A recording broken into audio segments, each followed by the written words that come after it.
Hi, okay, so now that we've talked about what the antiderivative is, let's start with an example. So, what is the antiderivative of 3x squared? So, how do we start? Well, this is a polynomial, and we know how to find the derivative of a polynomial, right? We can use the power rule,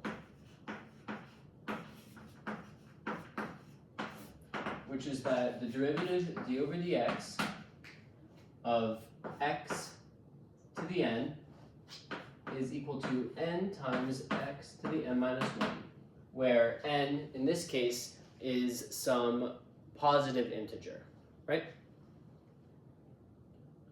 And immediately, what do we see? Well, we see that the n, right, is pulled out as a constant in front, and we take one away from the power. That's why it's called the power rule. And so from this, we can come up with something called the inverse power rule.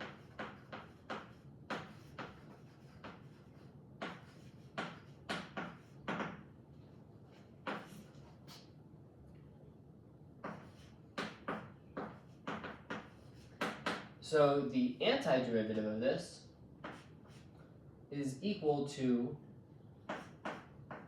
x. The antiderivative of n times x to the n minus 1 is going to be equal to x to the n. And here we have exactly an example of that. And so we know we can just, from that, 3 times x to the, I'm going to write it as 3 minus 1 instead of 2 just for clarity, dx is equal to x to the 3.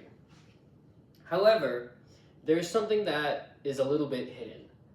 And so clearly we can see, right? We know the derivative of x to the third power is equal to 3x squared. And so, right, that's the antiderivative. But I throw a wrench in the works. I say, well, look, what if we take the derivative of 3x plus 5?